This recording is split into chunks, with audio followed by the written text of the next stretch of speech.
everybody. Welcome to the latest edition of the Stephen A. Smith Show, coming at you as I love to do every weekday afternoon from 1 p.m. to 3 p.m. Eastern Standard Time over the airwaves of Sirius XM. Mad Dog Sports Radio. Number to call up as always is 888-MAD-DOG-6. That's 888-623-3646. Let me warn you, as my listeners, right now, let me give you fair warning. Some of you are not going to be very happy with me today. Some of you are going to completely agree with me today. I want you to know, for those who agree with me today, very wise on your part. Those of you who disagree with me, you can go to hell. All of yous. You can go to hell. Because let me tell you something. Of all the things that I'm going to talk about today, NFL stuff, some NBA additional stuff that I didn't get to touch on yesterday, my first day back from a 2-week vacation, all of that stuff takes a back seat to what I'm about to touch on right now. Did you see the story about the unsealed documents involving Joe Paterno? Did you see it? Former head football coach at Penn State University, now deceased, God rest his soul. The man that was the head coach when a serial sexual molester, a pedophile named Jerry Sandusky was reigning terror on the campus of Penn State University. Did you see the latest documents? Because without getting into it too much, without belaboring the issue too much, unsealed documents were revealed to us over the last 24 hours. And in that span, in that time period, Joe Paterno, it was revealed, essentially did what I said he did on several occasions in the past. He played the role of enabler by inaction, if nothing else. That's what he did. That's why the statue was removed. That's why you have people like me calling for the death penalty to Penn State. That's right, I said it. And even though Bill O'Brien ultimately went in there and did a great job, and it's on its road back, and certainly the people in State Park, Pennsylvania, I certainly wish no ill will upon them. But my position was always clear. This is the same man that threw the president of the university, reportedly, threw the president of the university out of his house when the president came to fire him, told him he wasn't going anywhere, and kept his damn job. This is the same man that no doubt would have put forth a level of persistent diligence if somebody had come to him and said, you know what, Ohio State or Iowa State or somebody in the Big Ten is cheating and they got an unfair advantage over you. He'd have done something then. But at least figuratively speaking, although some family members and others will make the argument that indeed he went to the proper authorities, they'll say he did enough. I say, always have said, continue to say, and always will say, Joe Paterno should have done more. And now, we read unsealed documents talking about how Joe Paterno basically didn't do much. Listen to it. Details of a 14-year-old boy's 1976 complaint to former Penn State football coach Joe Paterno are part of a 2014 testimony that was unsealed Tuesday in a Philadelphia court. That's this morning. It says in the testimony, the man, identified as John Doe 150, described how a sexual assault accusation against assistant coach Jerry Sandusky was ignored by Paterno, whom he claims said, quote, I have a football season to worry about. Paterno, who died in 2012, had said he first knew of such allegations against Sandusky from an assistant's report in 2001 of Sandusky attacking a boy in the shower. This 14-year-old boy at the time, this gentleman, rather, was a 14-year-old boy at the time. The year was 1976, not 2001. 25 years earlier, Joe Paterno knew, according to this individual, that he had a sexual molester on his staff. And his quote was, "I have a football season to worry about." From the Washington Post, no attribution to anybody. It says here a man testified in court in 2014 that Penn State football coach Joe Paterno ignored his complaints of a sexual assault committed by assistant coach Jerry Sandusky in 1976 when a man was a 14-year-old boy.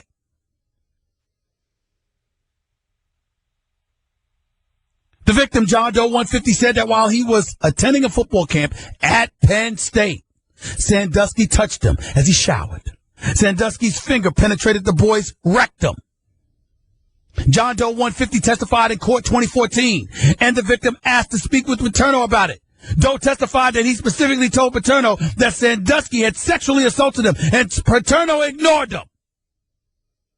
Quote, "Is it accurate that Coach Paterno quickly said to you, 'I don't want to hear about any of that kind of stuff. I have a football season to worry about'?" The man's lawyer asked him in 2014. Quote, "Specifically, yes. I was shocked, disappointed, offended. I was insulted. I said, 'Is that all you're going to do? You're not going to do anything else?' Paterno," the man testified, then walked away. You see, that's the part that I wanted to get at. That's the part that I wanted to say. That's the part that I'm trying to disallow people from disassociating themselves from. Because this is serious. You can sit there and slice it any way you want to. But as I've said to the people in State Park, Pennsylvania, as I've said to Penn State fans everywhere, as I've said to Joe Paterno lovers everywhere, lovers of Joe Pa, Jerry Sandusky was an assistant coach. After he was an assistant coach, he was still there on campus with an office, using his connection with the football camp, with the football team rather, to recruit youngsters. And you're trying to tell me Joe Paterno, who couldn't even be fired by the university president, had the power to do nothing? Stop it. Just stop it. 888 Mad Dog 6 is always the number to call up. That's 888-623-3646. One of the things that I neglected to talk about yesterday was the new contract for Andrew Luck, star quarterback for the Indianapolis Colts. For those of you who didn't know, Andrew Luck signed a 6-year deal for $140 million. $87 million is in injury guarantees. $47 million of it was guaranteed at signing. It far surpasses the $65 million that Eli Manning got last year. The $23.3 million a year surpasses Aaron Rodgers' $22 million a year and Joe Flacco's $22.133 million a year. The $140 million total surpasses Jay Cutler, $126.7 million. Story goes on to highlight how it's not, the deal still is not as great as it seems because the average salary is less than $25 million. Many were predicting. The $47 million at signing is $13 million less than Ndamukong Suh got. Pushing off $27 million of the guarantee into the third and fourth years is seen by some people around the league as too risky to the player. Overall, what it comes down to is this. It's a nice deal, but it's not the greatest deal on the planet for a quarterback in the NFL. And then it goes on to say the quarterback position really hasn't kept pace with recent salary cap growth. Since Aaron Rodgers signed his contract in 2013, the NFL salary cap has risen from $123 million to $155.27 million. That's an increase of 26.2% for those of you who don't know. Even counting Luck's new deal, over the same time period, the top quarterback salary has risen 5.9%. Here's why I don't have a problem with this deal for Andrew Luck at all. Let me be very clear. Andrew Luck should have gotten more guaranteed dollars than Ndamukong Suh.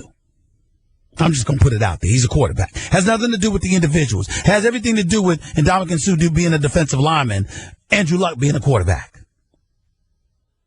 He may not have deserved an average salary of $25 million a year, but did this $140 million deserve to be more than Jay Cutler's? You're damn right it does. Jay Cutler, I got a $126 million contract. Only in America, ladies and gentlemen. Only in America. What the hell is he doing getting that kind of money?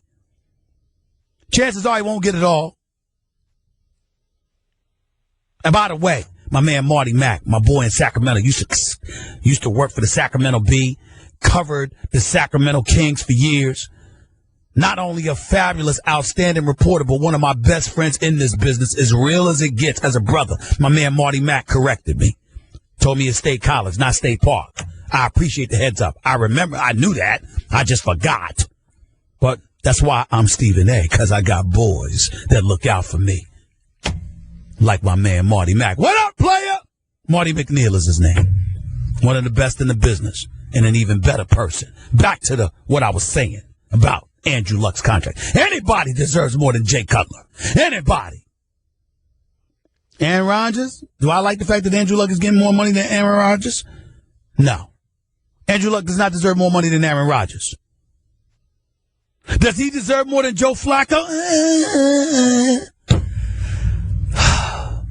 I don't think Joe Flacco's better, but Andrew Luck doesn't have a Super Bowl championship and a Super Bowl MVP. That would happen to be Joe Flacco, so I can't hate on that. Should his deal far surpass that of Eli Manning? No, it should not, because even though Eli Manning has led the league in interceptions, not once but twice, I think it's actually 3 times. The bottom line is Andrew Luck doesn't have 2 Super Bowl titles. Eli Manning does. So I look at it from that perspective, and I say to myself, you know what? Andrew Luck got a good deal.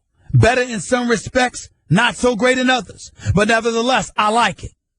And this belief that Andrew Luck is suddenly some scrub because he had an injury-plagued season last year, only played 9 games, I got news for you. Y'all better watch your mouth. You better watch your mouth. I wouldn't sleep on Andrew Luck. I'm telling you that right now. I think Andrew Luck is going to have a very, very bright future. I believe in Andrew Luck. I think last year was a down year for the Indianapolis Colts, partially because he was injured, but also because Grigson and Pagano weren't on the same page, which I blame Grigson for, by the way.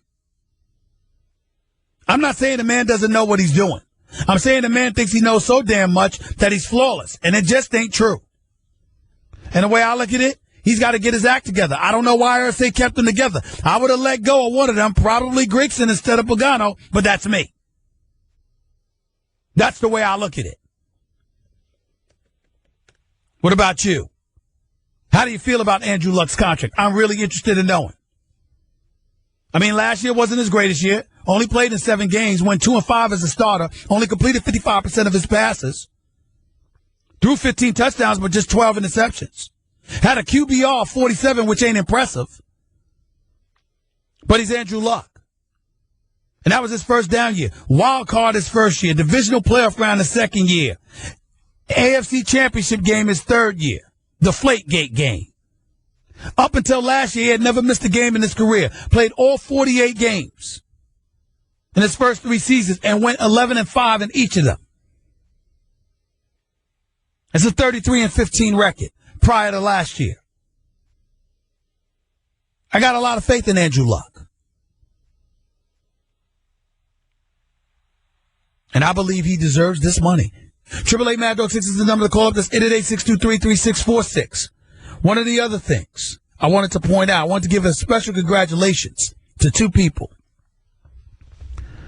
Dana White, head of UFC, president of UFC, and his bosses for selling their product to WME IMG for $4 billion. I'm a fan of Dana White's. Dana White is who I believe boxing needs to fix its sport, at least in the country. Maybe globally, internationally, the sport of boxing is in good standing, but in America, not so much. Because America has grown tired of promoters running the sports and making us wait years for the fights that we really, really want to see. Europe might be forgiving with that. America's got too much stuff to do. We ain't got time for that nonsense. Tell you that right now. We want to see the fight. Perfect example, Canelo Alvarez. Triple G, Gennady Golovkin. We all know Golovkin wants to fight Canelo Alvarez. Canelo Alvarez, after knocking out the smaller glass jaw known as Amir Khan, calls Triple G into the ring, talking about we Mexicans, we don't F around. We'll fight anybody. We ain't scared of anybody. And then proceeds to not make the damn fight we were all expecting to see this September. Because he's fighting some no-name we don't give 2 cents about. Oscar De La Hoya, Golden Boy Promotions. Yes, I respect Oscar. We've tussled back and forth verbally. Certainly not with fisticuffs because he knocked me out because he's Oscar De La Hoya. But I respect the hell out of Oscar. And I appreciate him as a promoter in most instances. Golden Boy Promotions has been a welcome addition to the boxing promotional industry. Because we got tired of Don King and Bob Arum running everything. But as far as I'm concerned, Oscar De La Hoya pulled an Arum or a Don King with this one. And I like Bob Arum too.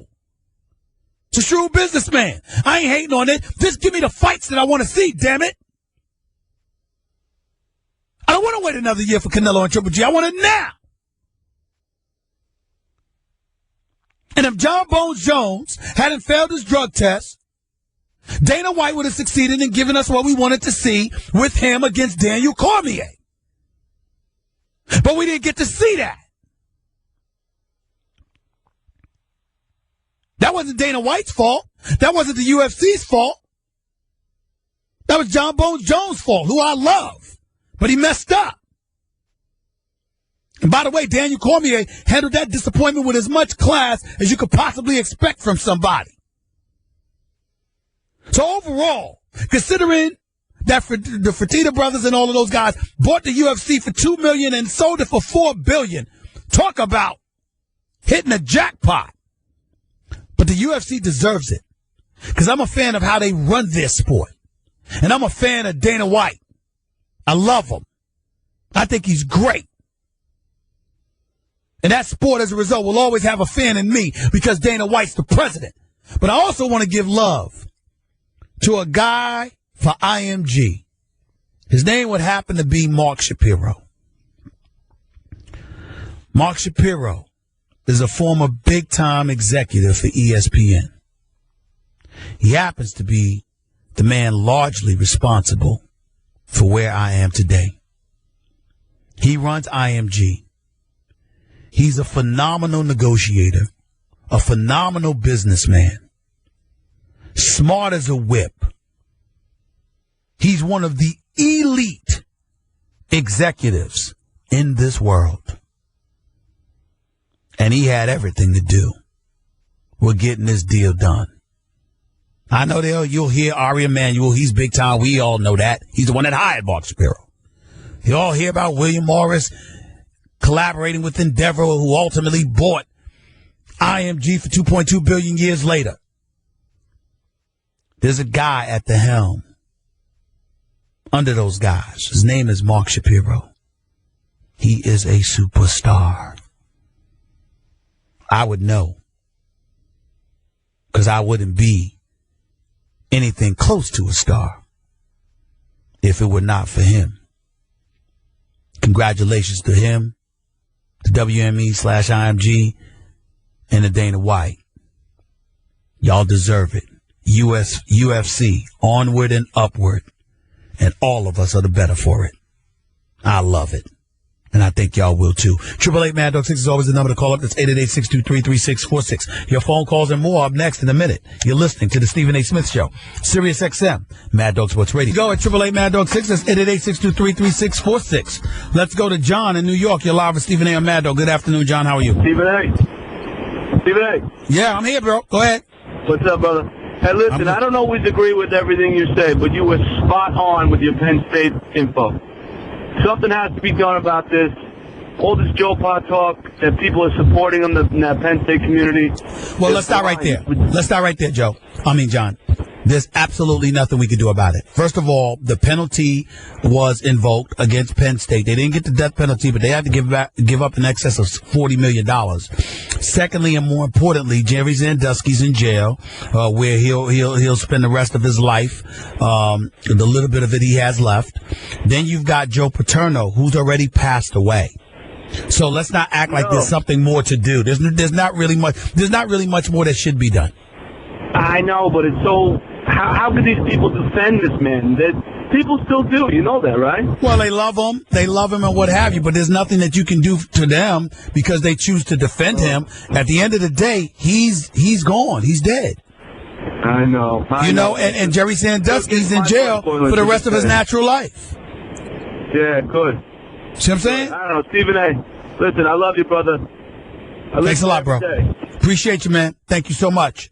Let's go to Bob in Detroit. You're live with Stephen A. Amanda. What's up, Bob? Hey, Stephen A. I got two questions for you. I'll ask them first and I'll let you go. First of all, where does UFC rank now in your favorite sports? To me, it's third. And what's your thoughts on the new co-host? I love Kellerman. Well, your first question was about what? What was your first question? Where does UFC rank now in your favorite sports? Mine goes NFL, NBA, UFC. Where's it rank for you? I would tell you, for me, it's NBA, it's NFL, it's boxing, then it's UFC. A matter of fact, UFC would actually be fifth for me because I like college football, man. I actually like college football. You ready for the season of college football? Yes, I am. I want to see Roll Tide, baby. Roll Tide. I want to see Alabama. I want to see what LSU does this year. I want to see, what Ohio State does this year. Michigan State does this year. Michigan with Jim Harbaugh. I want to see what he does this year. I want to see what USC does this year.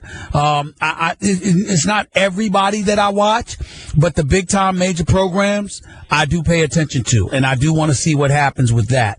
That's definitely the case. But the UFC is right up there with the top 5 major sports as far as I'm concerned. Right. Baseball, I love postseason. Regular season doesn't move me. It's a struggle for me to watch baseball during the regular season. But postseason, I love it. I love this guy, Brock Lesnar. No. I'm a John Bones Jones fan. I must admit that, regardless of his failed drug test, he's my favorite. But I really respect the hell out of Daniel Cormier. I really, really like him a lot. Chris Weidman, I like a lot, but that's because I met him and he's such a great guy. Yeah. I just root for him. I'm a fan of his. The heavyweights don't move me that much because if they don't get caught with a lucky punch, they're breathing heavy within 2 minutes, acting like they can barely walk. Brock Lesnar, I give a lot of credit to because he's athletic, he's in shape. And I give him a lot of credit because Mark Hunt looked flabby and fat, whereas Brock Lesnar, looked like he was ready to go, like he's in shape. But I watched some of these smaller guys. I watch them, and I just pay attention to all of that to see how things unfold. That's me. And of course, the Spider, Anderson Silva. Well, he did, but I was very disappointed with him when he lost to Weidman because here's something I'm particular about, Bob. In a pugilistic sport where people have a license to assault you, and it could lead to you being seriously hurt, or worse, anyone who doesn't take it seriously, it affects me. Like, I can't stand when, like, Weidman, a legitimate argument could be made. Weidman knocked out Anderson Silva because Anderson Silva was playing around the first time. Now, the second time with that kick, you don't wish that on anybody, just broke his leg, with the kick. But what I'm saying is, the first fight, Weidman knocked him out because Anderson Silva had his arms down, take a punch, go ahead, hit me again, and playing around. And I don't appreciate that. I think that the sport is too serious and too violent for anybody to be playing around. And by the way, I may not approve of his mouth because I think it's excessive, but I'm a huge fan of Conor McGregor's. Oh yeah, he's the box office. I mean, he's number one as far as. But let me tell you something right now. I respect the hell out. Do you realize he went up 25 pounds to fight Nate Diaz? Yeah, short notice. 25 pounds on short notice. Mm-hmm. I was listen. This dude Aldo, who just beat Frankie Edgar. Listen, Aldo is to be respected. He's no joke, but he got knocked out in 13 seconds for a reason. Let me tell you something right now. He may not get knocked out in 13 seconds, but I don't see him beating Conor McGregor when they fight a second time. Yeah, that they're supposed to fight after the rematch. Yeah, and Conor McGregor's going to beat him again. Conor McGregor's going to beat him again. All right? I got to run, Bob. I appreciate it, man. Thank you so much. Let's go to Angel in Miami. You're live with Stephen A. on Mad Dog. What's up, Angel? How are you? How you doing, Stephen A? First time calling, big fan of yours. Talk to me about the Miami Heat, brother. Dwayne Wade, I was so heartbroken that he left Miami. I couldn't. You know what, Angel? He's heartbroken. He didn't want to leave. Yeah, I didn't think he wanted to leave either as well. I think Pat Riley could have handled it a lot better, but I understand business is business. So, 2 questions for you, brother. Can he come back after the 2 years in Chicago? Because I think he wants to. I really think he wants to come back. I hope the kids can make up. But it won't matter. It won't matter. I think that as great as I think Dwayne Wade is, and as much love as I have for him, I really believe these 2 years are it in terms of his relevancy as an all-star caliber player. Wow. After that, it's the swan song years. I don't think those knees are going to hold up too much more than the 2 years. I hope I'm wrong, because there's nobody I root for more than him. But I think that his knees is going to hold up barely for the next 2 years, and then I think that's it. That's just where I'm at. 888 Mad Dog 6 is the number to call up. It's 888-623-3646. More of your phone calls in a minute. Plus, I'll touch again on the great Tim Duncan's career. It's Stephen A. It's Sirius XM. Mad Dog Sports Radio, Channel 82. Summer Out Loud. Dog Sports Radio. And this is the Stephen A. Smith Show. I'll know something. 35 minutes past hour number 1 back in the Stephen A. Smith Show, Sirius XM, Mad Dog Sports Radio. I'm reading a story online. Attorney General Loretta Lynch said on Tuesday before Congress, I believe, she will not answer any more questions about her decision not to prosecute Hillary Clinton for her mishandling of classified information, saying only that it would be, quote unquote, inappropriate for her to get into details. I got to tell you something. I love that. I think it's brilliant on her part. Let me explain why. As an aside, I know this has nothing to do with sports, but I just saw it and it just jumped in my mind, so I'm going to say it because I can do that on my own radio show. You know why I don't have a problem with that? Because unless you're going to do something to Hillary Clinton, like prosecute or throw her in jail or something, what's there to talk about? All you're trying to do is politicize it. See, that's the point. Either do something or be quiet if you're Congress. Because just having these hearings, I'm watching them up on the Hill the other day. I watched that whole, conference with testimony with James Comey, FBI director, last week. Just senseless. Republicans going after him and Democrats just praising him. You're honorable man. We appreciate your service to this country. It's being politicized. Well, then why are we having the hearings? Just because people want to ask questions? What a waste of our money and our time. You ain't going to do anything to her. All you're trying to do is influence the election. Nope. Let us influence the election. Us voters. Find something else to do, Congress. In my humble opinion. Just my humble opinion. 888 Mad Dog 6 is always the number to call up. It's 888-623-3646. Let's go back to the phones. Let's go to Marcellus in Cleveland. You're live with Stephen A. on Mad Dog. What's up, Marcellus? How are you? How you feeling, Stephen A? Good morning. I'm good. Good afternoon. Good afternoon. What's up? Yeah, I wanted to get your take on this Andrew Luck contract and why he got paid. Do you think he got paid on past performance leading up to last season when he got hurt? I know he didn't have much of an impact.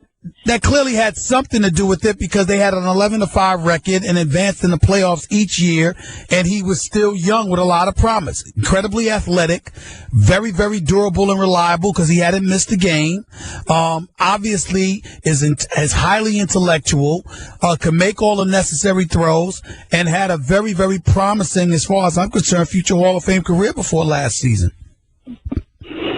What do you think about this twist? Do you think he got paid on impact meaning him not being there and how the team kind of suffered? You think? Well, that always has something to do with it. I mean, ultimately, you're talking about the most important position on a football field.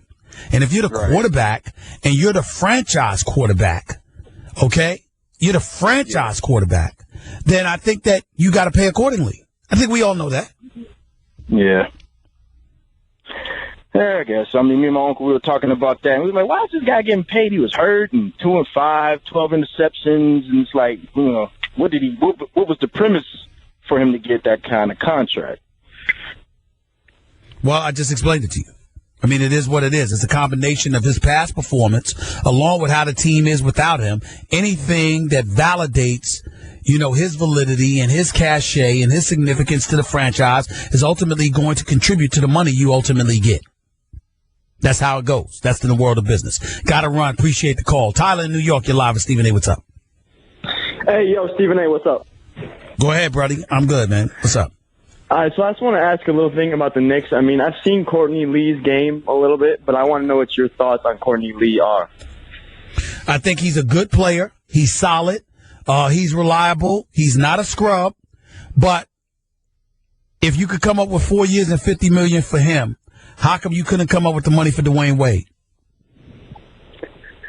But I mean, when you talk about that though, don't you they gave Joakim Noah all that money? So if you take away Joakim Noah's money, you only get Dwayne Wade. Well, I'm not saying you take away. I like Joakim Noah, but what I'm saying to you is considering the personnel on the New York Knicks, who's your champion? Dwayne Wade. There you go. Which is why I said that's the guy that you should have found a way to get some more money to so he could have come to New York. D Wade with D Rose and Melo with Joakim Noah and Porzingis. I like that. I like that a lot. Do you think they could have found a way to get Joakim if they got Wade? Yes. All right, thanks, Stephen. Take it easy. Let's go to Tom in Boston. You're live with Stephen A. What's up, Tom? Hey, Stephen A. First off, love your Periscope, love your Facebook Live. Keep it up, my man. Thank you. Second off, I had a UFC/Brock Lesnar question for you. First off, are you a WWE weekend? Say what? I couldn't understand you, bro. What'd you say? First off, you a WWE weekend? Not really. Not these days. I used to love it back in the day when Hulk Hogan and those boys were there. I was an NWA fan with the Nature Boy Ric Flair, the Road Warriors, the Ultimate Tag Team, Magnum PA, the American Dream, Dusty Rhodes, back to the WWE, which was the WWF. I loved Hulk Hogan, Randy Macho Man Savage, the Ultimate Warrior, Roddy Piper. I loved it back in those days, and obviously I love it. I'm a huge Goldberg fan. When he was there, I love Goldberg. It's one of my favorite. And, of course, The Rock. Yes, that's exactly. Well, my question for you is Lesnar does this. I felt like I was watching WWE. If he does this in the WWE as well, it's his dominance. I know it's, storyline, but still, it still looked like him. How much do you think he changes UFC right now? I mean, does he get them more ratings because of WWE fans? Does he bring more charisma? I mean, I don't think he gets them more ratings with the WWE because we all know to some degree anyway it's a bit choreographed, and you got to be just as good of an actor as you are a wrestler. So in the WWE, I wouldn't say that. In the UFC, I definitely think he's box office, but at the same time, part of it is that you never know what's going to happen to him. The guy got knocked out twice. He got knocked out back-to-back times before he decided to go back to wrestling. Then he was gone for 5 years before he decided to come back to the UFC. And even though Mark Hunt can fight, he's no scrub. At the same times, Alistair and others, I forgot to forgive me. Who else knocked him out? Cain Velasquez as well. I mean, they knocked him out. They knocked out Lesnar. So beat them. And I got respect for Lesnar. Please don't get me wrong. I tweeted and gave him props the other day. But they're not Mark Hunt. I mean, Mark Hunt's not them. Go there and beat them. Beat the guys that knocked you out. And then you'll get my attention. 888 Mad Dog 6 is the number to call. It's 888-623-3646. Bryant in Las Vegas. You're live with Stephen A. Mad Dog. What's up? Hey, Stephen A. Now, don't hang up on me. I'm just saying, there's no way. One, there's no way Andrew Luck should get paid more than Cam Newton. And I think Andrew just a little bit overrated because he stepped in as a rookie and brought a team back to 11-5 status when they was already there for him. And the proof in the pudding was when Peyton Manning left that very next year with their substandard quarterback, they had a losing season. But when they put a decent quarterback, which is Andrew Luck, because he is a bad boy, they was right back there at 11-5. There was a 12-4 team. Well, that's a decent team. Let me interject. I never said he deserved more than Cam Newton. That's number one. I said he deserved more than Jay Cutler. I never said anything about Cam Newton. Number two, Cam Newton's a bad boy. But he signed his contract before Luck got his. And so because of that, he helped set the market. A matter of fact, if Cam Newton didn't get what he got, Luck might not have gotten what he got. You see what I'm saying? So timing is everything. Timing is everything. Number three, let's also take a moment to give Andrew Luck credit for this. It's pretty damn tough succeeding Peyton Manning, wouldn't you say? Oh, yeah, hard. But who would you take right now? Cam Newton or Andrew Luck? Me personally, I would take Cam Newton based on a bunch of intangibles. But as a pure pocket passer, I would go with Andrew Luck, regardless of the turnovers. Yeah, and just so you know, word of the big house games and the rounds. I stepped in the rounds after you left. I'm from Burlington, North Carolina, so just a shout out back home. No doubt. I appreciate it, bro. Thank you, man. Appreciate you. 888 Mad Dog 6 is always the number to call up. That's 888-623-3646. More of your phone calls to close out the hour. On the UFC, on Andrew Luck's contract, on Joe Paterno, and more in a minute. It's Stephen A. on Mad Dog. Jordan Spieth, one of the great golfers in the world, said something today. He lied to everybody. I'll explain what Jordan Spieth lied about at the top of the 2 o'clock hour. Hour number 2. Stay tuned. 888 Mad Dog 6 is the number to call up. It's 888-623-3646. Back to the phones we go. Let's go to Michael in Texas. You're live with Stephen A. on Mad Dog. What's up, Michael? Good to have you back, brother. Thank you, my man. Good to be back. Hey, man, I'm an older gentleman, but I want to touch on two things right quick. Right quick, I want to talk about Joe right quick. Then I want to touch on one other thing. Joe Paterno, anyone else would be ostracized throughout this country for what he done. If everything's true, what they saying, he would be ostracized anyone else. Joe Paterno was a great coach, but don't seem like he was a good person. And you got to separate the two, maybe. Well. Here's my problem. Here's my problem with your argument, Michael. And he doesn't apply because let's be fair to Joe Paterno. He ain't Jerry Sandusky. That's the despicable, wretched human being that should spend the rest of his life in prison and should rot in hell. He's not Jerry Sandusky. Joe Paterno performed what I believe to be a dereliction of duty. Having said all of that, let's be clear about something. Very few of us ever choose to speak ill of the dead. Joe Paterno is gone. That's the reason. If he were alive, that's different. He's dead, man. So we don't do that. We don't do that. Okay. One other thing. Yep. And I had to call some people out last week, bro. They were trying to talk about you because you called you a Durant move weak. And I was trying to explain to them what you meant by that, man. In the barbershop where I'm from, that's a weak move. Going to Golden State. Not that he don't have the right to do it. Well, some of your fellow commentators was kind of messing with you. I had to call them. Well, listen. They can try to mess with me all they want to. I don't care. I was on vacation. You notice they did it then, right? I ain't worried about that. Let them do what they want to do. I'm here because my point is this. I have no problem being attacked whatsoever. I'm a big boy. My problem is this. I give people far enough ammunition to attack what I actually say and do. Why make it up? I never said I had a problem with Kevin Durant leaving OKC. I applaud that part. What I said was, how do you go to the team that beat you? That's all I said. That's all I said. And to me, that's what I said was weak. It's not that he left; it's that he went to Golden State. And that's what I'm trying to explain to. He's one of the top 3 players in the world. He's a superstar. He's a superstar. To me, you're on a championship contender. If you want to leave, fine. You can go to another contender, but you don't have to go to the team you're contending to beat. Right. I mean, to me, that's Jordan. That's Jordan going to the Pippins. That's Isaiah going to the Celtics. Right. That's what that is to me. I agree with you, brother. That's all I was saying. I wish Kevin Durant nothing but the best, man. I damn sure rather be in Oakland than OKC. I mean, it works for me. Got nothing but love and respect for the brother, but I just think it was weak to go to Golden State. That's all. Not that he left. Nothing wrong with him leaving. But why that team?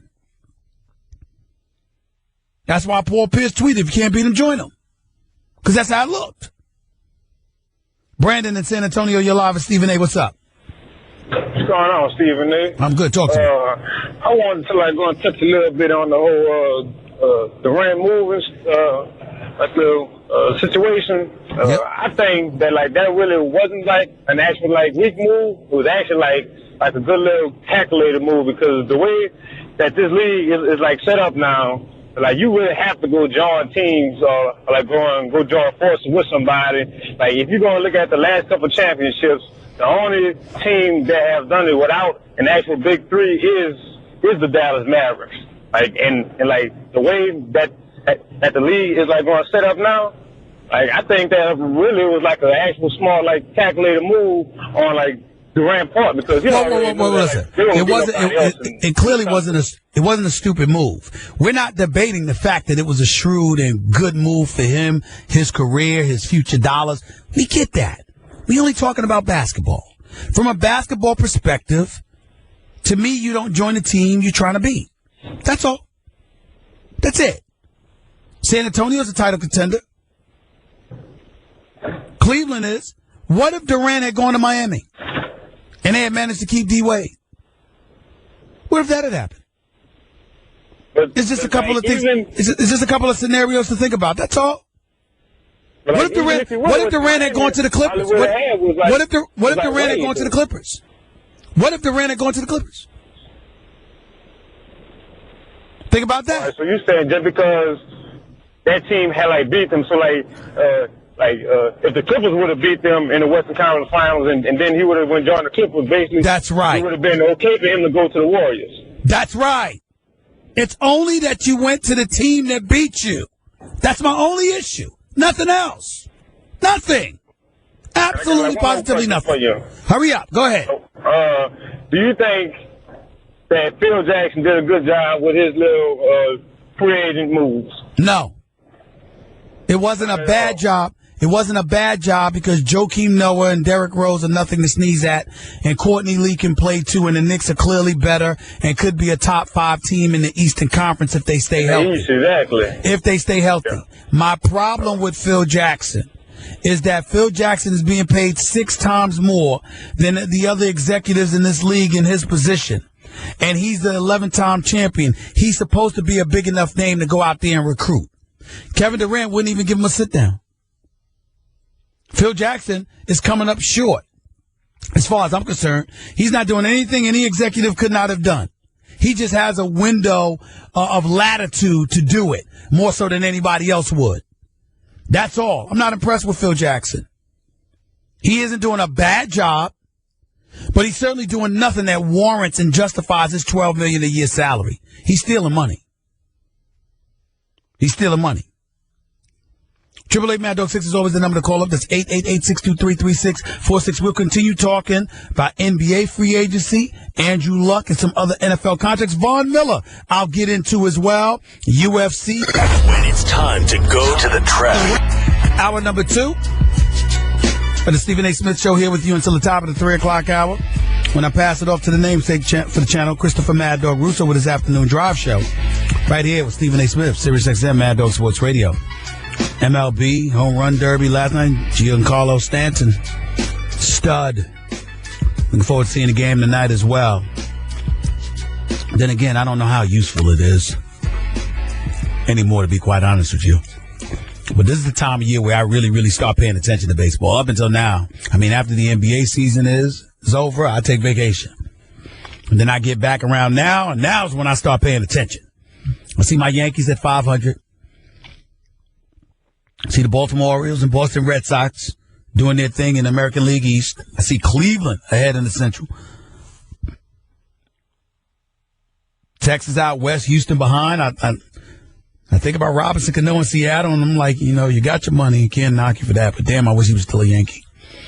Out west, for some reason, as great as San Francisco is, as great as Bruce Bochy is, as great as Bumgarner is, and much of a money guy is, I just wish that the Dodgers were more successful. I really do. I want to see the Cubs win and erase their curse, but not at the expense of the Mets, who I root for when the Yankees don't win. Then I'm looking at the Washington Nationals, and I'm looking at how they're running away with the division. Mets are struggling, but Bryce Harper's been struggling. Steven Strasburg looked real good the other day, by the way. But this is when baseball starts mattering to me. August and September. Doesn't matter to me before then. Too many damn games. Just being honest. Other thing I want to talk about, Serena Williams. So she won Wimbledon the other day. 22nd singles Grand Slam title for her career. I think it's like 2 away from the all-time record. Plus, she got 7 at Wimbledon. If this girl ain't if she ain't the greatest tennis player ever, I don't know who the hell is. I don't want to hear about Chris Everett Lloyd or Martina Navratilova or Steffi Graf or Billie Jean King I don't want to hear that. Nobody's better than Serena. Nobody. Maria Sharapova called her out that time years ago. Ain't beat the girl since. I mean, Serena's special, man. Just special. I want to hear it. She's the best ever. And one of the greatest champions in the history of our nation. She is the real Queen Bee. Whatever that means to people, it's all affectionate. She is the one. Serena's no joke. What a champion. What a champion. Jordan Spieth made news today because he announced he's not going to Brazil. Let me say for the first sake of argument, I don't blame him one bit. That Zika virus is no joke. You worried about starting a family one day, you don't want to go, I don't blame you. I don't know why everybody else is going personally. But here's my position as to why that is. It's not just the Zika virus. It's also alligators on golf courses. It's also a country that shares its borders with 10 different countries, which make themselves more susceptible to terrorist attacks. It's also corrupt politicians and the money and all of that stuff that you usually don't want to get involved in, but that contributes to a lack of security. It's also water so nasty that it's comparable to raw sewage. I ain't going to Brazil. I'm glad ESPN didn't think about asking me because they would have heard no. I'm telling you that right now. Stephen A. wasn't going. I promise you that. As much as I want to see Rio de Janeiro, as much as I want to see how, if it's true as to how gorgeous the Latinas are over there, I'll admit it. As much as I would love to see that, just see, no, nothing else. As much as I would love to see that. Brazil got too many problems. I ain't going. I'm just being real with you. Ain't happening. I don't blame Jordan Spieth one bit. But here's how he lied to golf lovers everywhere in the American public. It was the hardest decision of his life. Oh, shut up. Stop. Wasn't a damn thing hard about this decision. It was easy. It was just hard for him to tell. It was just hard for him to echo his sentiments publicly. Because he's trying to come across as the all-American boy that does everything right and patriotic for your country. He knew good and damn well he wasn't trying to go. Wasn't going. And it was a very easy decision. It might have been hard to reveal But it wasn't hard to make. It ain't hard to make that decision at all. All the problems in Brazil. If you're a champion living in the life of luxury, why jeopardize all of that by going over to Brazil? For what? I ain't gonna lie to you. My fear is somebody might bring it back here. Zika virus or something else. I mean, it's pretty bad over there. That's my thing. But I'll trust our country to handle things appropriately, and we'll go from there. 888-MAD-6 is the number to call up. That's 888-623-3646. Let's go to Lynn in North Carolina. You're live with Stephen A. Mad Dog. What's up, Lynn? Hey, what's up, Stephen A? It's your man in North Carolina. What's going on? I'm good. Talk to me. I was just about to say your man in Utah, but I was so used to saying that. But anyway, let me make my points real quick. I got 4 quick points. One, I can't wait for July 25th to see you back on First Take with your new partner. Can't wait for that. That's going to be must-see TV right there. I'm looking forward to it, man. I'm glad I picked Max. Yeah, that's must-see TV right there. He's the only one that can fill, well, he can't fill those shoes, but you know what I mean. Number 2, my heart breaks for Joe Pa. I hope that this is not really true, but if he is complicit, he needs to be excoriated just like anybody else. But he once needed to. My heart breaks. He once needed to. Lenny's dead. Right. Good point. It's over. Okay, go ahead. And then number 3, are you even going to watch the All-Star game tonight? I'll watch some of it. Okay, yeah, well, I'm going to watch like the first inning, and that's it. But number 4, and this is my last point, you've been giving me fashion advice for like the past year and a half now, man. How do you keep your pocket square from sliding down in your pocket? Well, sometimes you don't. Sometimes it slides. Sometimes it slides. It depends on how it's folded. Sometimes you do the thin fold. Sometimes you got to crunch it up a little bit and make it a bit, fatter at the bottom, so it'll stay there and it'll be more difficult to shrink. That's how you have to do it.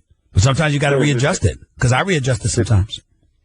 Yeah, the girl sold it. The girl that sold me the suit, she said, fold it in like 3 triangles, so 3 triangles are staying out. Right. But that keeps sliding into my pocket, and it's irritating. Yeah. You got it. It's a small problem to have, though, because if the rest of your outfit is fly, it ain't going to matter that much. Right on, brother. All right, bro. Take it easy, my man. I appreciate it. No problem, my man. Take it easy. Let's go to TJ in Atlanta. You're live with Stephen A. on Mad Dog. What's up, man? How you doing, TJ? Hey, what's going on, Stephen A? Talk to me. Hey, man, I got a problem with you. Like, why you don't say nothing about LeBron James when you want to form his super team with Dwayne Wade, Carmelo Anthony, and CP3, but you got all this problem with KD leaving OKC. Let me tell you why your question annoys me. Because I don't feel that that's an accurate depiction of what my position was. To me, Reggie Miller has a problem with KD leaving OKC. Charles Barkley has a problem with KD leaving OKC. I have a problem with KD going to Golden State. I have no problem with him leaving OKC. If he had left for San Antonio, if he had left for the Clippers, if he had left for Miami or Cleveland or New York or Washington, D.C., I would have had no issue. My issue is strictly evolves around the principle of you leaving to go to a team that beat you when you are a championship contender. Now, if, let's say, for example, TJ, he was playing for Memphis or somebody that wasn't a title contender that just barely made the playoffs, you knew there's no way they had a snowball's chance in hell, TJ. You hear me? Yeah, I hear you. But hold on. I'll let you talk. Let me get my point. Let's say he was playing for somebody like that, and then he goes to Golden State. That's different. But to be on a championship squad, to be the face and the preeminent superstar on that squad, for you to have not 1, not 2, but 3 chances in a 48-minute sequence to go at them and to knock off the champions, to fail to do so, when a legitimate argument could be made, you actually choked in Game 6, and you turn around and join that team, that's what leaves a bad taste in my mouth, not him leaving. I don't blame him for leaving OKC one bit. Well, I feel like LeBron, he had a lot of moments like that before he left Cleveland the first time. Hold on. Here's where you're inaccurate. I'm going to ask you the same question I asked Chris Broussard. Who the hell was LeBron playing with?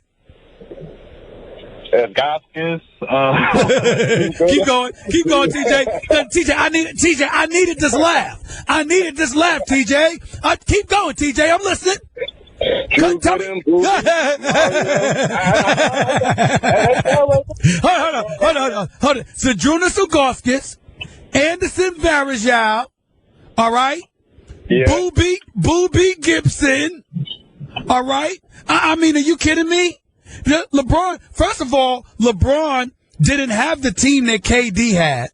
And secondly, and more importantly, we also know that LeBron left for personal reasons, not just basketball. That's true. But see, let me say this one last thing. I love you. I'm a big fan, man. But it seems like you have a hard time coming out saying negative things about LeBron. And now it's just like KD is like, yeah, you and KD got into it a couple months ago. Then this is what brought this like this. But let me ask you a question, TJ. Where are y'all when I say KD's a good person?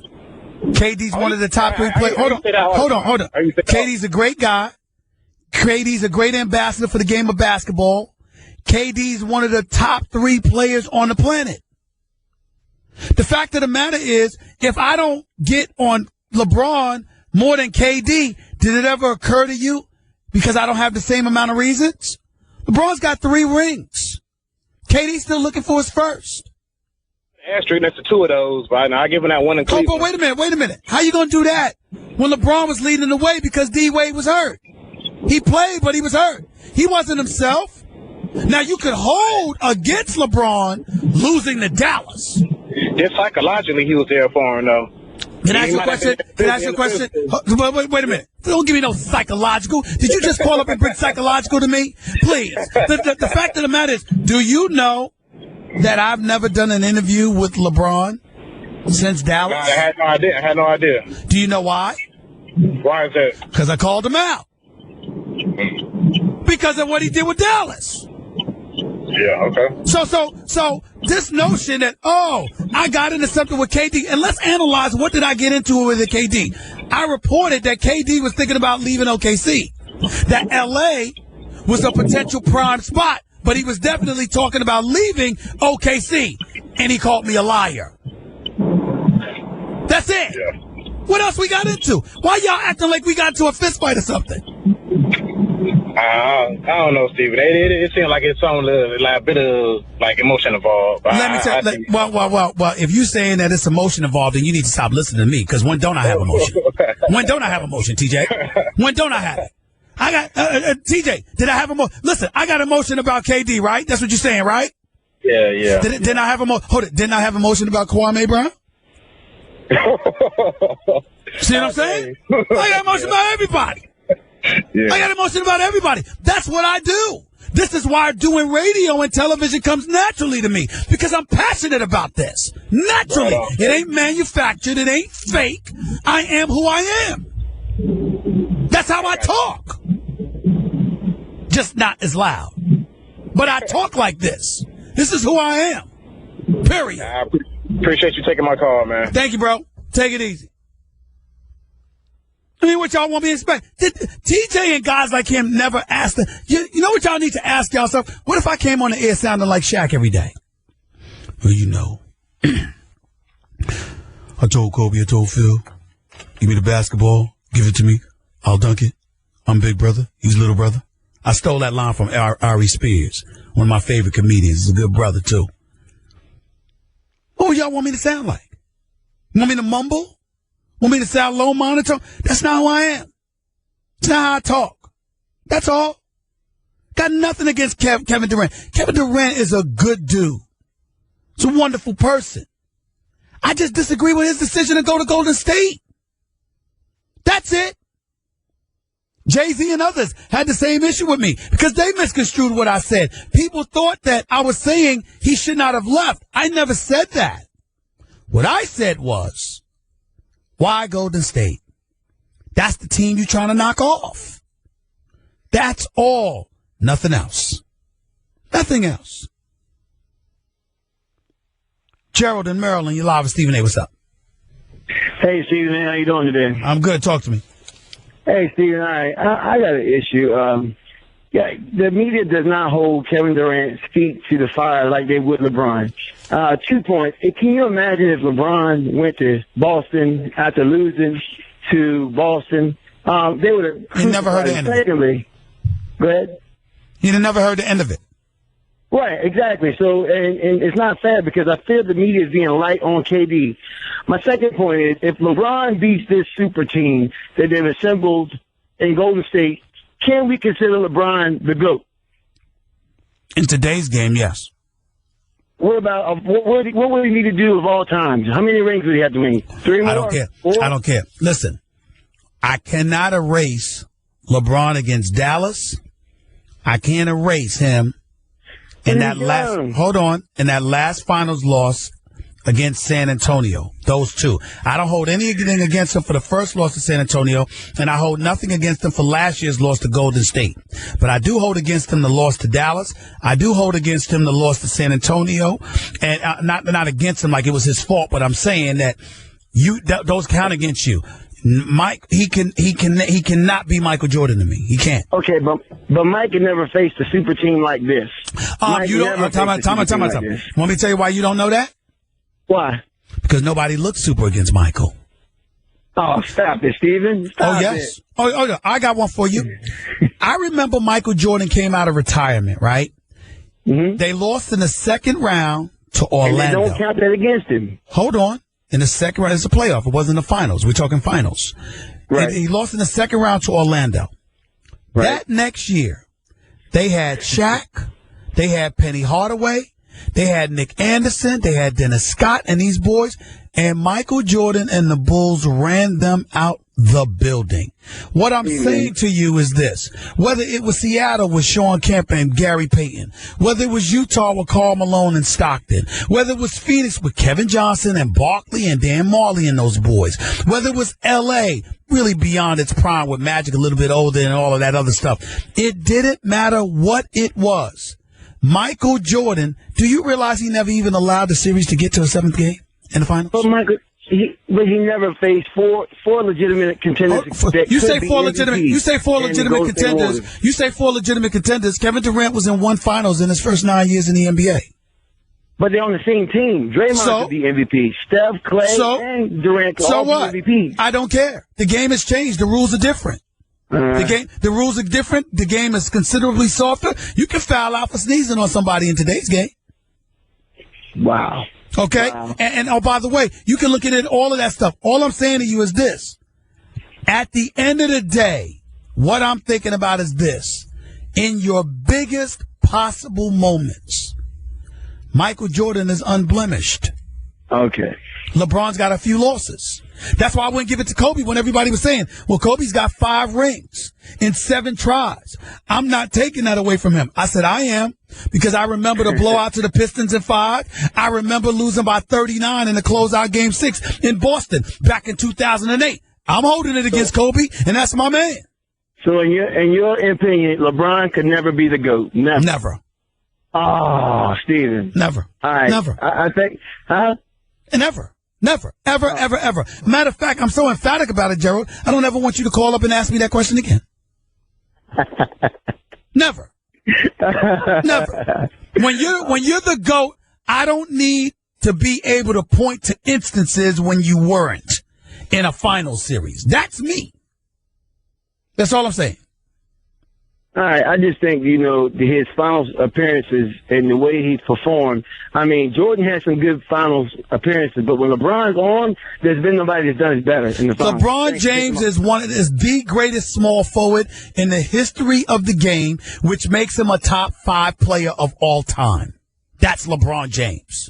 I'm willing to give him that.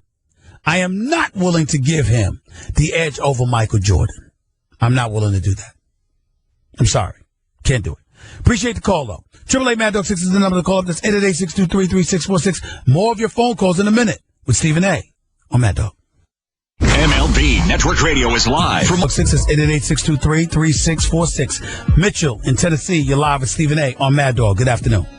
What's up, Stephen A? I missed you on that vacation you took. Hope all is well out there. Man, I needed some time off so badly. I was so exhausted. I couldn't even put into words how tired I was when the NBA Finals was over, man. That's what Game 7 will do to you, huh? Listen, Stephen A, at the beginning of your segment, or I guess it was last hour, just a real quick little sidebar, you were talking about college football programs. I don't want you to be sleeping on my Tennessee Vols down here now. I'm snoring at them. I'm snoring at them. Oh, Stephen A, don't tell me that. I don't know anything about Tennessee, and I don't care to know anything about Tennessee until they become relevant. I can promise you that by the end of the season, once they're in the championship, you'll know all about Tennessee. Hold it. And the third Saturday. Hold it. You're saying Tennessee's going to the championship, to the SEC championship game?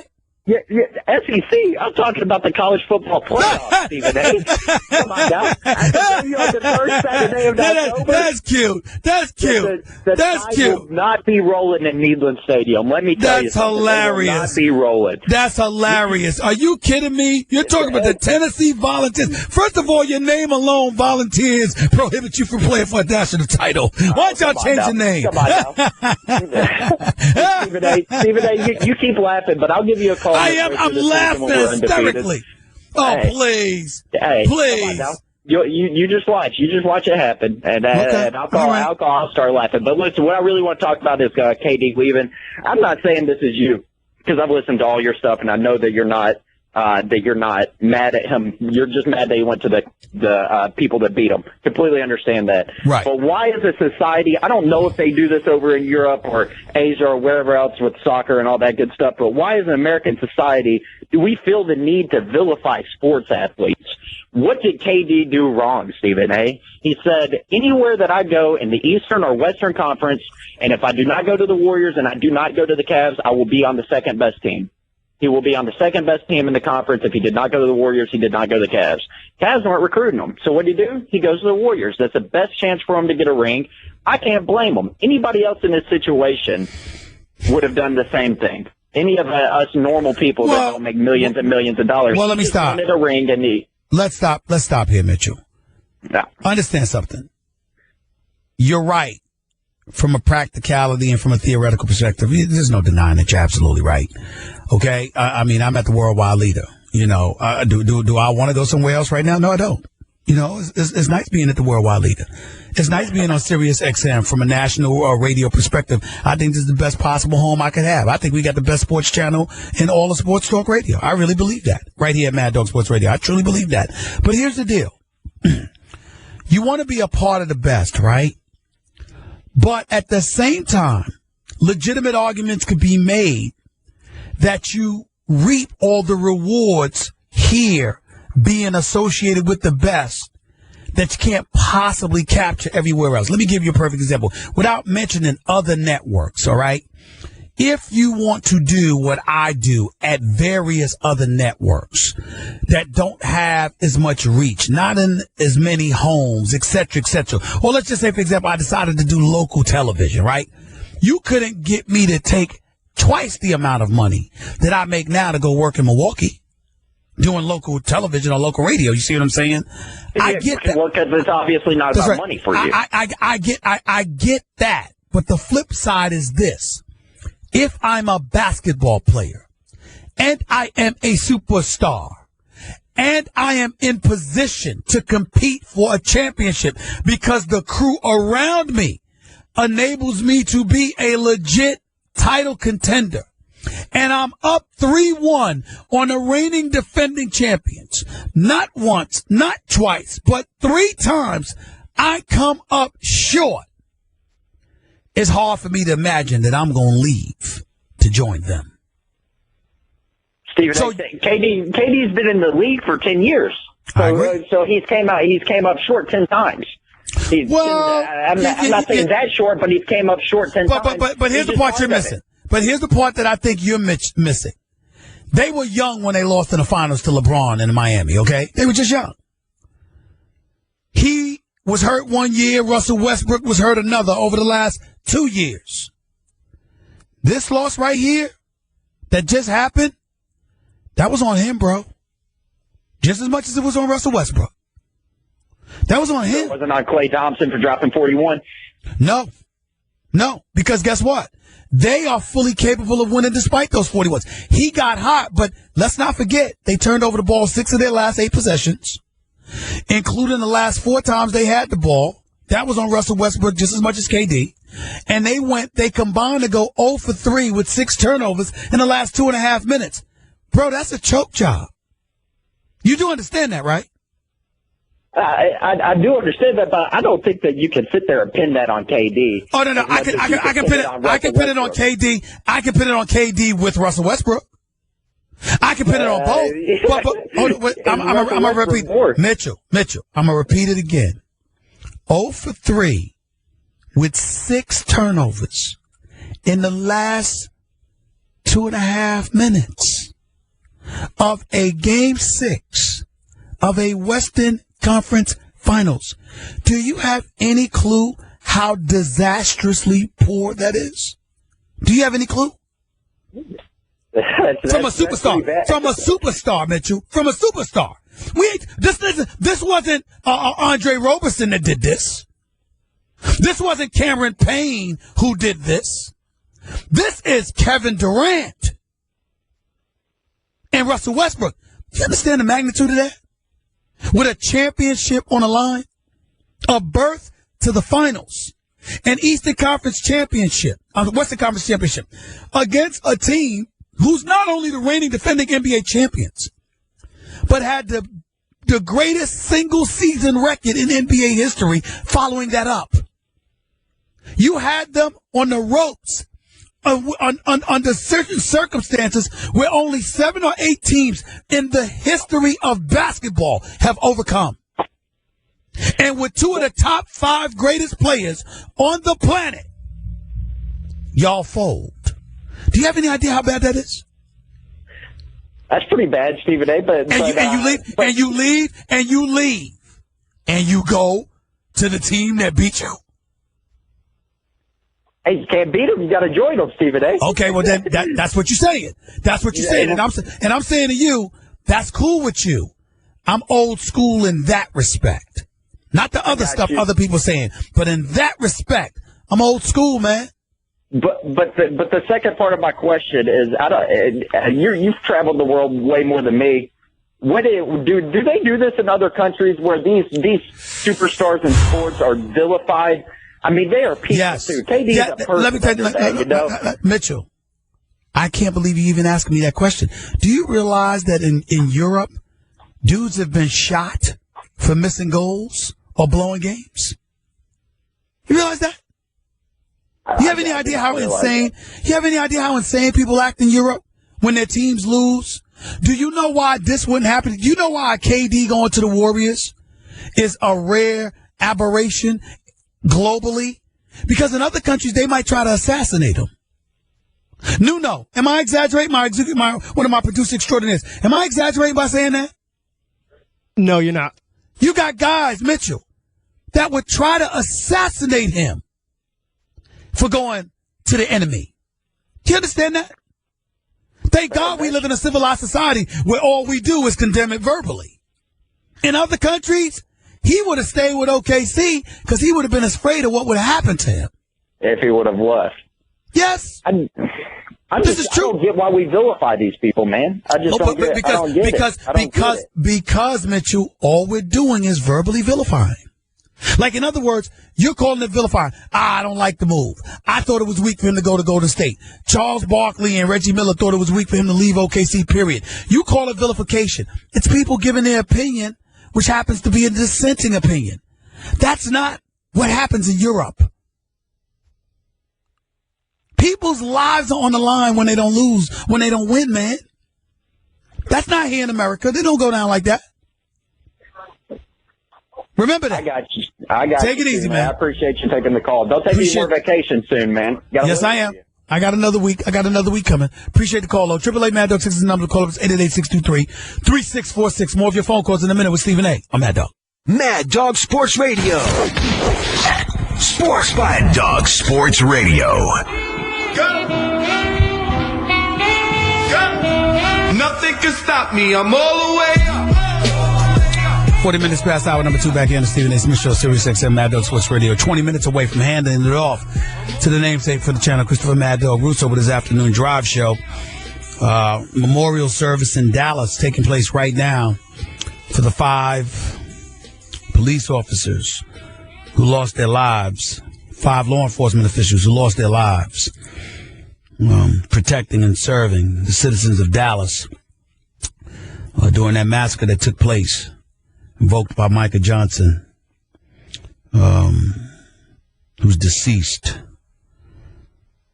And if I'm honest, deservedly so. I'd have dropped a drone on him if I could have. Despicable act on his part, taking the lives of innocent law enforcement officials trying to protect and serve the community of Dallas. President Obama scheduled to speak there today. Dallas Chief of Police is about to speak right now. And that's what's going on there. President Obama is expected to call for unity. Good luck. Let's hope that happens. On a lighter note, James Harrison, linebacker for the Pittsburgh Steelers, signed a sworn affidavit saying he did not use performance-enhancing drugs, which was something that was alluded to by the Al Jazeera report from over a year ago. So we'll see where that goes. And he signed a sworn affidavit. I hope he's telling the truth. If he isn't, they'll come after him. Back to the phones we go at AAA Mad Dog 6. It's 888-623-3646. Let's go to Michael in Illinois. You're live with Stephen A. Mad Dog. Michael, good afternoon. Hey, Michael, first-time caller, 30-year law student here in Illinois. Congratulations. Keep it going, bro. Keep it going. Go ahead. Calling about your thoughts on assuming Von Miller signs with the Broncos, with that Broncos defense. Can you expect the Broncos offense, do they need to score maybe just 19, 20 points? Is that it? And they can win most of their games and in the playoffs? You could say that. I mean, if you have an elite defense, I think you could go places. I just know this much. Paxton Lynch better end up being a quarterback, because if Mark Sanchez is just starting quarterback, I can't see him duplicating what he did with the New York Jets years ago when he took them to back-to-back AFC Championship games, riding the coattails of the Jets defense. I don't see him doing that in Denver at this stage of his career. I think they're going to have to find a way to score points. They retained C.J. Anderson. They're still going to have some semblance of a running game. Demaryius Thomas, Emmanuel Sanders have to step up and do the kind of things they're capable of doing. They struggled last year when Peyton Manning wasn't healthy, so I imagine how they're going to struggle this year. But Denver's defense is not a joke, I can tell you that. Yeah, and last year, defense made big plays, returning interceptions for touchdowns. Hopefully, Aqib Talib, hopefully he's back to 100%. I got you. Back. Yeah, so, definitely. What's your second point? Second point is, originally I was talking about LeBron James, and now he solidifies the best player. Now, this upcoming NBA season, now that he won the NBA Finals, are people going to look at him more what he does for his team? He didn't win the regular season MVP these past 2 years. Curry did, but now everyone saw how much he does for his team. He's probably is he going to get more regular season MVP votes? Well, who cares? He's a 4-time league MVP, Michael. What the hell? You want to debate whether or not he's going to get enough votes for a 5th? Let him perform. Let's see what he does next season. Have a nice day. Brian in California, you're live with Stephen A. Mad Dog. What's up, Brian? What's up? What is Stephen A? I'm good. Talk to me. Hey, man, I got a couple questions for you, man. Basketball aside, getting back onto the KD subject, right? Mm-hmm. I'm from the Bay Area originally, but I've also done a lot of work out here in Oklahoma City, where I'm actually at right now. And, I just don't see how you could, knock KD for leaving when you think about it like this, man. What does OKC have?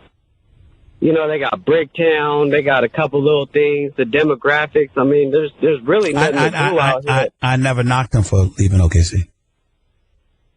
Okay, well, for going to the Warriors? My issue was him going to the Warriors instead of another contender. That's all. Because the Golden State Warriors were champions. The Golden State Warriors were the team you had a 3-1 lead on and you failed to knock off.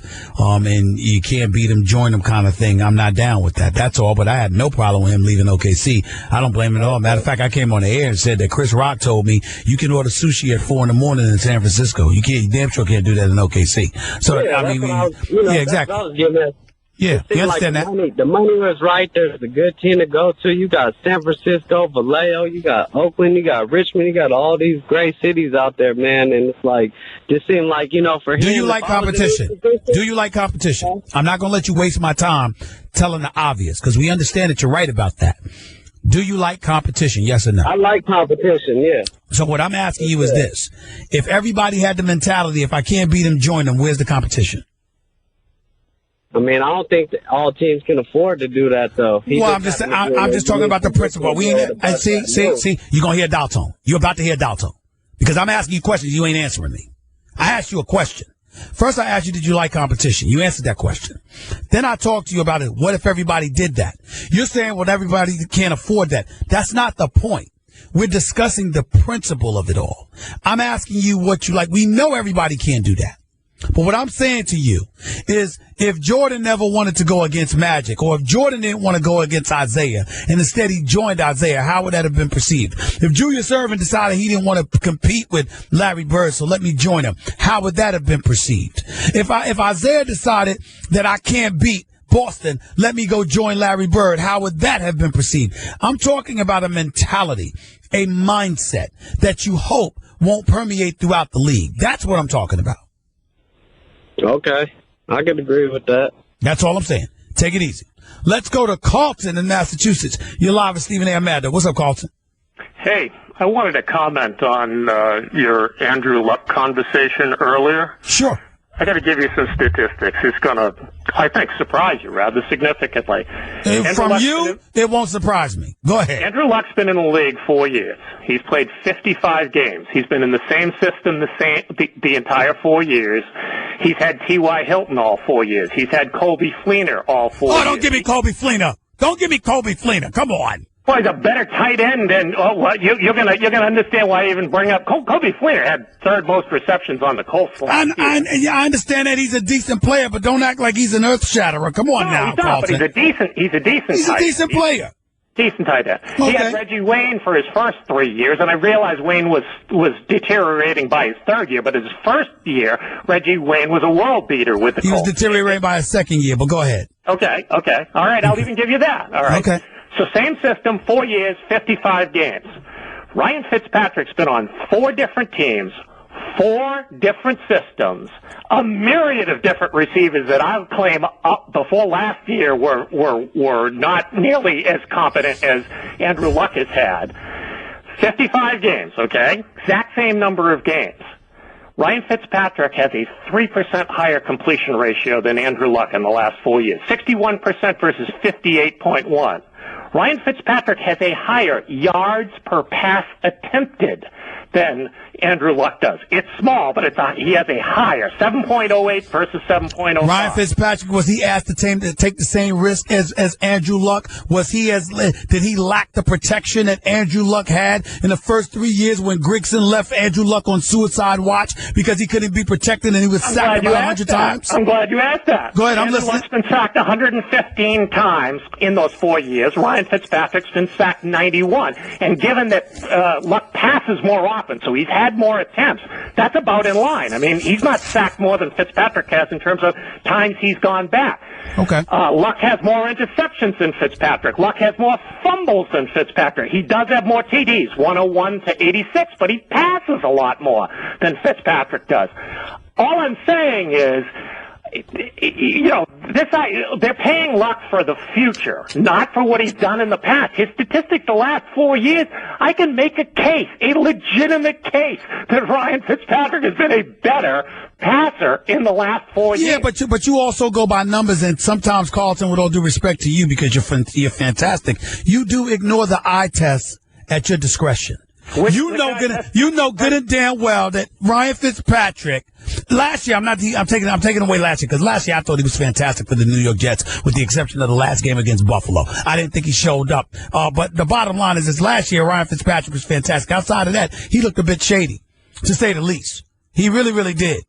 Where did Carlton go? Oh man, Carlton dropped. I wanted to get him on that. Damn it, Matthew in Virginia. You're live with Stephen A. What's up, Matthew? Hey, Stephen A. I was just wondering if you think if the New Orleans Saints turn things around on defense, do you think that they are legitimate title contenders? I don't think you're allowed to ask me that question. The New Orleans Saints stink defensively. They have for years. And as a result, it's jeopardized the cachet of Drew Brees because he has to throw the football so much. He has to take significant chances a lot of times. And it puts him in bad spots. It puts them in bad spots. Their defense is sorry.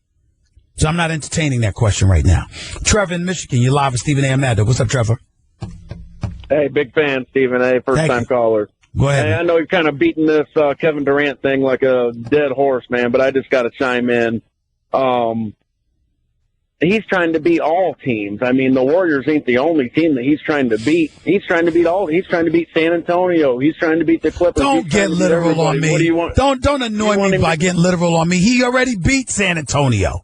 You know I'm just talking about what happened. Don't get literal. See that's just annoying. You know good and damn well I didn't mean it in a literal sense. Of course you're trying to beat all teams. You play 82 regular season games. What the hell are you going to do? Play Golden State 3 or 4 times and hope you meet them in the playoffs by beating those 4 games and losing every other one? Of course he's beating everybody else. That's not the point. The point is you've shown an ability to beat everybody else. But you folded against Golden State, and then you're joining them. That's the issue. You're talking just this year, they've shown an ability to beat everybody else. Well, the previous 2 years, he was hurt. Last year, he only played 27 games. The year before that, Russell Westbrook was hurt. The year before that, they lost in the finals to Miami. I mean, it's not he joined Steph Curry, Draymond Green. It's not like he joined some real big powerhouse team. Yeah, Steph Curry's been the MVP. Hold on. You're the 2-time league MVP, the best shooting team in basketball, the best shooting backcourt of all time, who just came off a 73-9 record?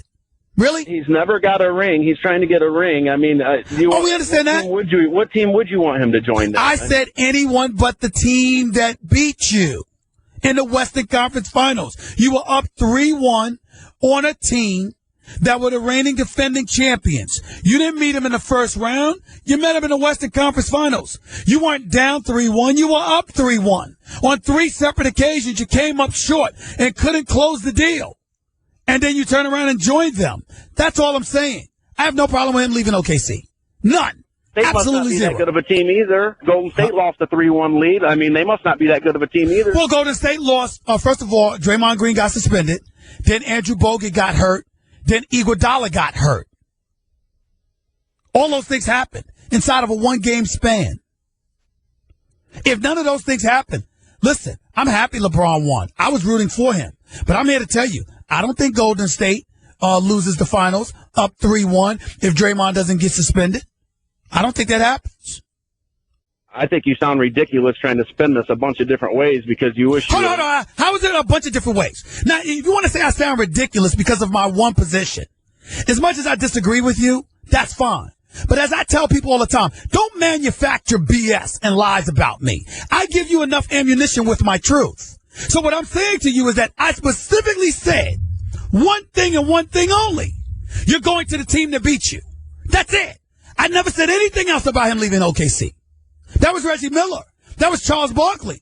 That were other people. That wasn't me. I never said that. I have one issue, Trevor. One. And that's that he went to Golden State. That's it. Nothing else. So if you want to hold something against me, how come it can't be just that? Why are you making up other stuff? I didn't say those other things. They're trying to get beat by every team. Every team in the NBA, they're trying to beat. It's not just the Warriors. You're stupid. Bye. You're stupid. I specifically said, of course you're trying to beat every team. You play 82 games a year. Who the hell doesn't know you're trying to beat every team? Goodbye.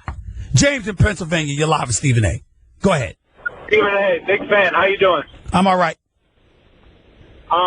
Question about the Indiana Pacers and their off-season acquisition. Do you believe that they can give the Cavs a run for their money? They can give them a run for their money. They can give them a run for their money, but they're not going to win. Picking up Jeff Teague is a very, very big deal. And Thaddeus Young, I like that move. It helps Paul George. It quickens the pace. Mahinmi wasn't a big loss. I think the Wizards were fools for giving him $60+ million. In the end, I think Larry Bird did a good job. Nate McMillan is a damn good coach. I think Indiana's better for it. But they're not beating Cleveland. Take it easy. Darnell in North Carolina, you're live with Stephen A. Go ahead. Stephen A., welcome back, man. Good to hear you. Look, thank you, bro. I'm sitting here laughing at you because of the guy they called in before just now talking about you're not making sense. Listen, for all these people that are listening out here, this guy joined a 2-time back-to-back, 1 year unanimous MVP. This guy joined who 90% of the world is saying is the best two-way player in the league right now. You only got 30 seconds. I just want you to know. Go ahead. I know it. I'm looking. I just wanted to bring that up. And my question to you is, do you feel like Miami did the wrong thing by giving Whiteside that big contract with Wade leaving? Because he's a hothead, and I don't know who's going to hold that guy down. Not only is he a hothead, he was late to practice 41 times. Does Hassan Whiteside deserve his money, Darnell? I think he does. But if you were going to set aside $4 million for KD, once KD elected not to come to Miami, they should have given that $4 million to keep D Wade. Because if Hassan Whiteside comes to play, if Chris Bosh comes back healthy, and Dwayne Wade would have been there, they would have been to the conference finals against Cleveland. Holla at y'all in 22 hours. Mad Dog Russo. The hardest hitters in MMA are on Sirius XM Fight Club. UFC Women's Bantamweight, Juliana Pena. This is what I was destined to do. This is